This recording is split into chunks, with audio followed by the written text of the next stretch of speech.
Welcome back to part 2 of this movie recap. If you haven't seen part 1, click the card in the top or the link in the description. The court falls completely silent, waiting for a response from Suzie.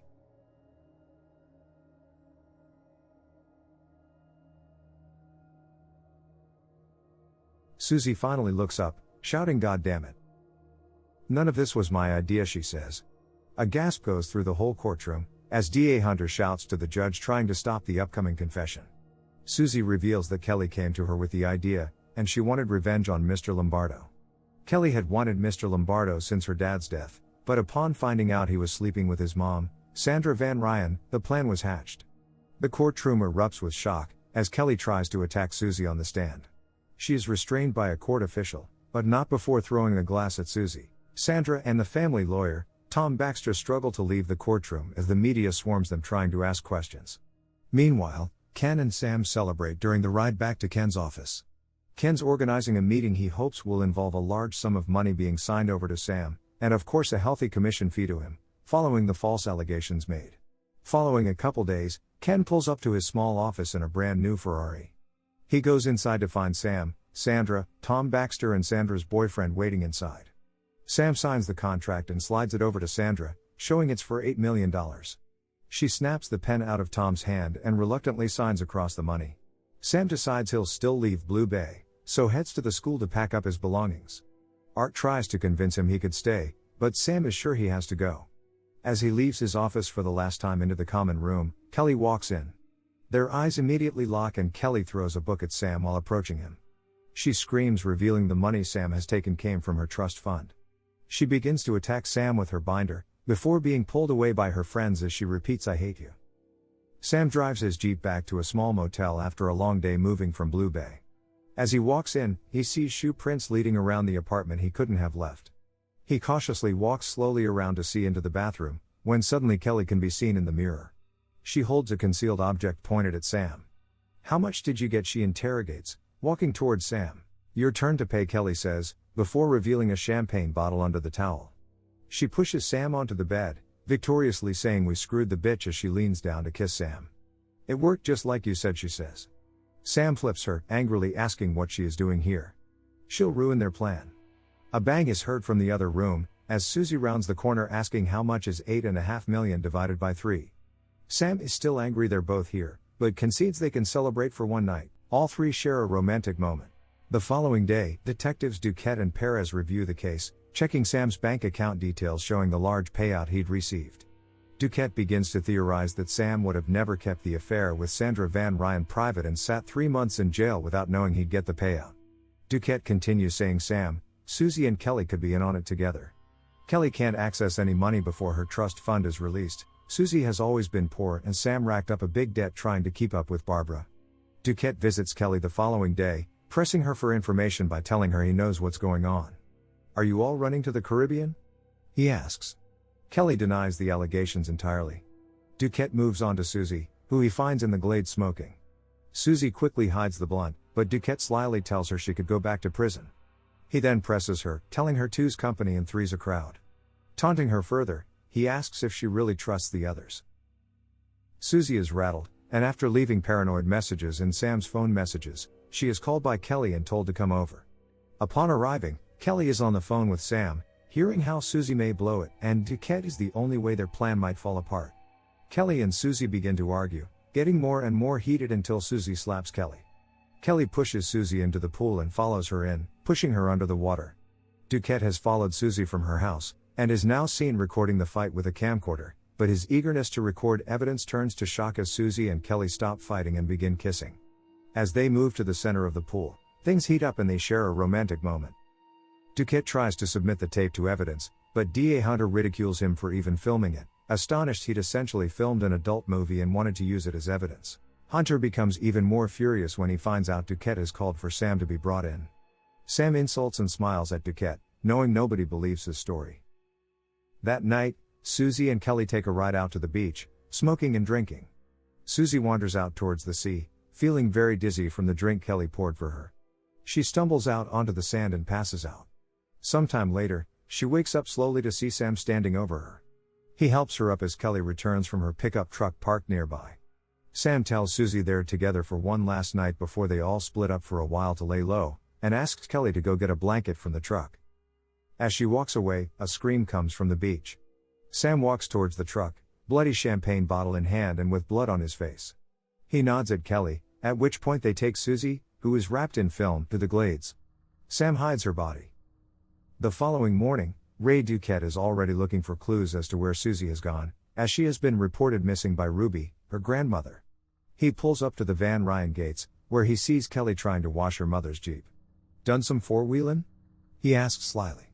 Kelly is mortified to see him and shouts at him to get off the property before spraying him with a hose. Ray then gets a call that Suzie's car has been found near the bus stop, and that a student thought she might have been on the beach where the seniors drunk often. Ray heads to the beach, speaking with the student about Sam.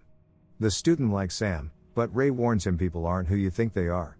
As they come towards the area where the seniors normally are, Ray notices a tooth lying in an abandoned boat. Excited by the new evidence, he calls in a forensics team and has the area surveyed. Sometime later, DA Hunter and Perez have arrived and are speaking with the forensics team about the evidence. There are blood samples which will take a few hours to come back, dental records on the tooth will take a few days, and DNA could take months. Ray is annoyed it will take so long, and pushes Perez to help him prove that Sam killed Suzie. She reluctantly agrees, and that evening she goes to stake out Sam's property. Sam is calling Kelly, who is still spooked about Ray coming around in the morning. Sam tries to calm her by repeating that they'll be in the Bahamas in just a week's time. Outside, Perez begins to write notes on what she can see going on inside, but when she looks up, Sam has come right up to her. "Peeping in people's windows, I'm pretty sure that's illegal," he says with a smirk on his face.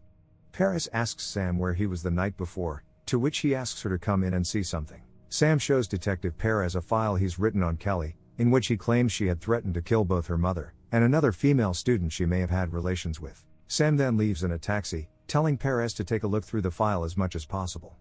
Perez calls Ray, who is in his car. She explains that Sam has left, but reveals the contents of the file. Ray immediately assumes the file is fake and gets out of his car. He is next to the Van Ryan property. Ray asks where Kelly is and runs towards the guest house. Kelly is still trying to call Sam, when she hears Ray running by the pool and runs to the door to try to lock it, but Ray makes his way in anyway. "What the hell are you doing here?" she screams. Glass shatters in the guest house as Ray and Kelly fight. 2 gunshots are heard in succession, followed by a third shot a few seconds later. Sandra Van Ryan rushes outside to see what the commotion is, only to discover Ray crawling out of the guest house with a shot arm, and Kelly shot dead inside. Ray is interviewed about the incident. He tells Perez and DA Hunter Kelly hit him, went for the gun and hit him in the shoulder, then he was forced to return fire with 2 rounds to the chest. He tells them he went there to protect her. Early next morning, Ray is put in front of the Board of Police. They reveal while the shooting was determined as legal, he is still fired and can no longer be a police officer. They also conclude that Kelly Van Ryan killed Suzie Toller. Ray is sent away, stripped of his title as a detective forever. Sam has finally flown away to the Bahamas alone. He is staying there for a while in a lush hotel villa. He has been at the beach all afternoon and heads back to his hotel. As he walks into his room, he notices someone is using his shower. He cautiously approaches the bathroom, only for none other than Ray Duquette to walk out of the shower. "Howdy, partner," he says.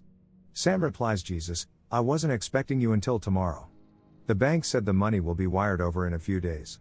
Ray is annoyed to hear this, but Sam tells him to relax and enjoy paradise. "They'll go sailing tomorrow," he suggests. Sam continues, asking why Kelly had been killed. "That wasn't part of the plan," he says. Ray smiles and insists he had no choice, but even he couldn't convince the board Kelly didn't kill Suzie, and they'll be completely in the clear. "When did you get so squeamish about death, after you killed poor Suzie?" he jokes. The following day, Ray and Sam are sailing out on the open ocean. Sam asks Ray to fix some cabling on the side of the boat, but as Ray reaches down to unhook the rope, Sam swings the boat to the right, knocking off Ray. He smiles slyly and says, "Always one hand for the boat and one hand for you." But Ray did not fall into the sea. Ray climbs back onto the deck. Sam pretends he didn't deliberately steer the boat leftwards, but Ray begins fighting him. Ray begins to overpower Sam, but not before he is shot with a harpoon gun. Meanwhile, back in the Miami Glades, Detective Perez is visiting Ruby, Suzie's grandmother. Ruby reveals that Ray had killed a young boy in the Glades, and when he found out Suzie had seen him do it, he got her locked up for 6 months. Ruby then reveals that Suzie's IQ had tested to be over 200. Paris asks about Suzie's parents, and Ruby tells her the truth. Sandra Van Ryan's father, Kelly's grandfather, would come to the Glades and pick up women. Once, he got one pregnant and abandoned her in the Glades. Although she drank herself to death, she gave birth to the baby, Suzie, making Suzie Kelly's aunt and Sandra Van Ryan's half-sister.